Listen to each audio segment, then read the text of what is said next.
Now, the Clinton camp is positive that they're done with Bernie Sanders. Oh, we got a big win on Super Tuesday. Polling says that we're likely to win on March 8th in Michigan and March 15th.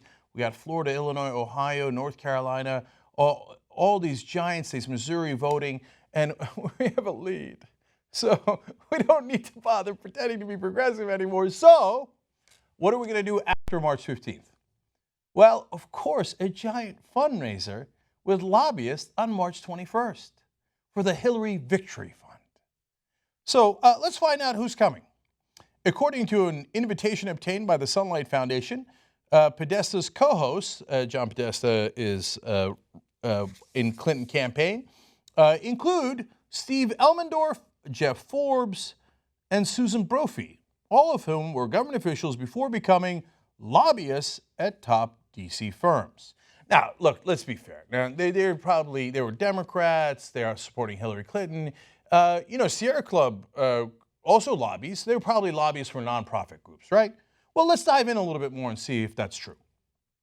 One of the lobbyists headlining the upcoming event, Elmendorf, from Middle-earth, donated $33,400 to the Hillary Victory Fund in October, months before the DNC said publicly it had lifted its contribution ban. A nice little bit of underhanded maneuver there. Okay, let's find out more about Elmendorf.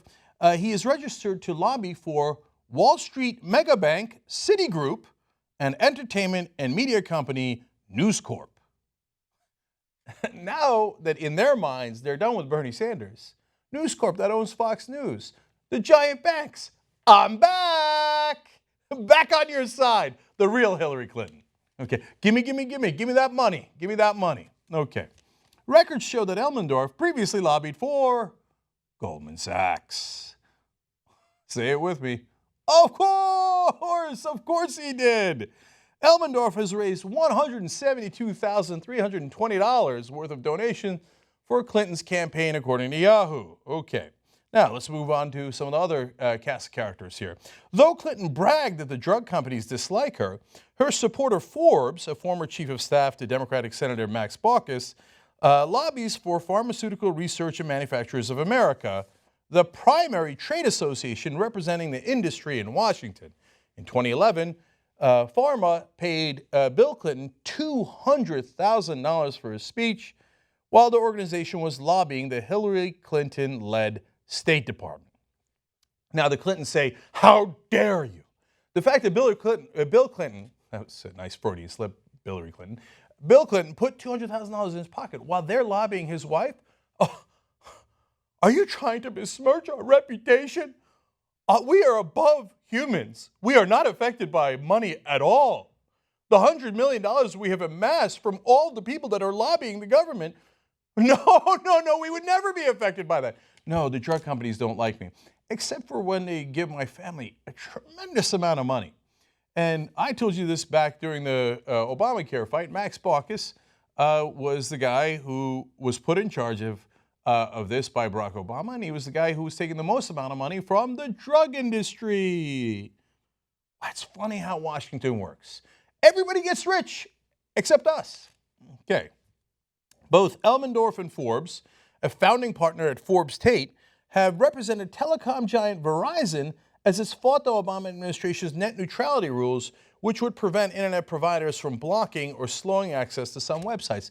Fantastic. Just when you thought they couldn't get any worse, these guys also represent the people who wanted to kill net neutrality on the internet. That would destroy the internet as we know it. Now, Obama for a long time wavered on that. And finally, thank God, Google, Facebook put a lot of money on the other side. And he's like, digital money, yummy. Okay, I'm for net neutrality. But great, I'll give him all the credit in the world. He came out on the right side. Now, they're like, the fight is never over. Now let's move on to Hillary. If we get her lobbyists and donors, etc., maybe we could kill net neutrality after on her watch. And now that she can stop pretending being progressive, fun times are back for everybody. Okay. Now, one more. We mentioned Brophy, right? Brophy, a managing director at the Glover Park Group, has lobbied the Obama administration and Congress for banking giant J.P. Morgan Chase. She's also advocated for energy company Exelon on federal environmental rules. well, look, if you only buy Republicans and you'd like to rip down regulations, you'd like to lower tax cuts, and you'd like to give more advantages to the big banks, what if the Republicans lose? Democrats keep winning. Make sure you've got enough people on the Democratic side. Oh, Bernie Sanders, he is so inconvenient. He won't take any of our money. Who'll take our money? Oh, right, Hillary Clinton. She's been our gal for a long, long time. And Bill Clinton's been our boy for a long time. So let's go pile more money into the Hillary Clinton Victory Fund, because a victory for Hillary Clinton is a victory for all lobbyists in Washington. David Sirota at the International Business Times doing great reporting, as usual. Where are all the other mainstream media? I mean, I hear that Hillary Clinton has a lot of scandals. Why do they only report the scandals that the Republicans care about? The Republicans don't want to talk about this because they have even more donors and more lobbyists. What mainstream media, where are you reporting this? Oh, yeah, David Sirota, doing research, finding out the money going to her campaign. What an outsider. No, Young Turks reporting on it for everybody. No, don't listen to them. Don't listen to them. Don't listen to them. No, Hillary Clinton's going to win, and she's... these honorable politicians act based on principle. How dare you question their integrity? Guess what? I question their integrity. You're goddamn right I do. Okay, you know what you need to do?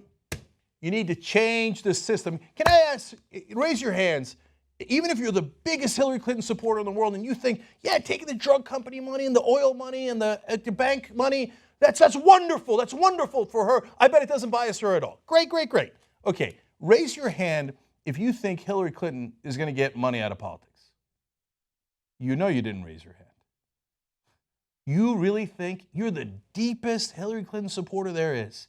You love her, you've got that arrow on your chest or wherever, you got it on your pillow, etc. You really think after she takes all this money, if she wins with all this money, as the Clintons have done for decades, she's going to turn around and go, oh, you know what? All my friends who gave me all this money, I think I'm going to strip them of their power and get rid of lobbyists and donors. Man, I've got a closed bridge in New Jersey to sell you if you believe that. Okay, you know how you get money out of politics? A constitutional amendment. That's how you get it out. You don't wait for politicians who are going to ride in their shining armor and pretend to be on your side. Wolf-PAC.com. Join us. Let's go fight politicians on all sides. We don't need Washington. You can do it through a convention. You can do it through the states. Wolf-PAC.com. Let's go get our democracy back. This is a joke, man. Oh, yeah, Hillary Clinton, she'll save the day.